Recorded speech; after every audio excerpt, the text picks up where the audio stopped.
Okay, I pushed the 3-point the wrong way, so I lowered it, pushed down. It is a muggy son of a gun here in Nebraska. So watch the arms, guys. And they come up. Showing they work. I'm going to turn the PTO off. Okay, we'll just go to B range for now. Give her a little throttle. And I'll show you the shuttle shift works. I don't have the clutch in anymore.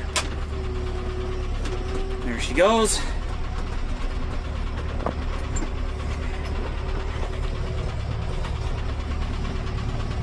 Got the foot throttle as well. Working the way it should.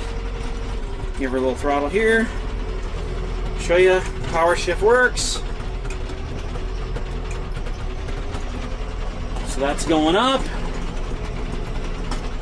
We'll go back down. Shuttle shift.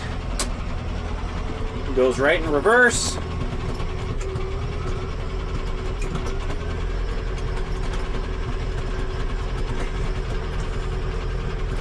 Tell you what, guys, I'm gonna tell you it's not gonna win any beauty pageants, but it's a tractor that's got its work shoes on. Yeah, it needs a new tire on the right rear.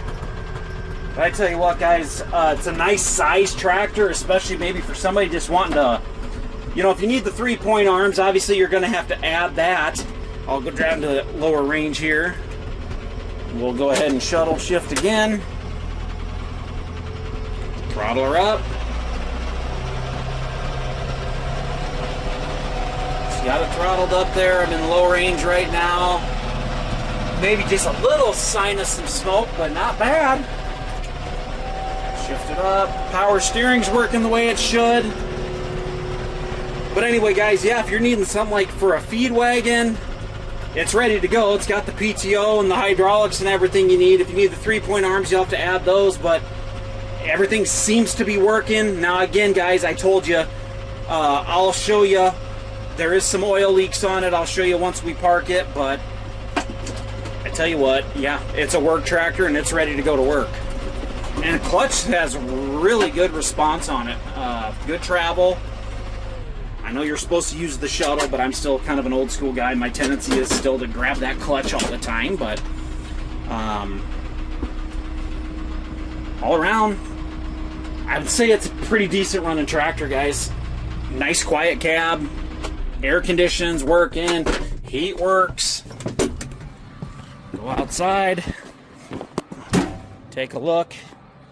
They said there's just a few hydraulic leaks you'll notice that'll start kind of developing down here, guys. I don't know where exactly they're coming from. We'll pop the hood. Oh, over here, sorry. Pop the hood on it. Now we'll get to the other side. You'll see it a little better. Like I said, you can just see there's some oil residue that I can just kind of see right there a little bit. I don't know. Like I said, guys, I grew up in the days of leaky diesel's a healthy diesel. But anyway, 7130, guys. Pretty low hours. She ready to go to work.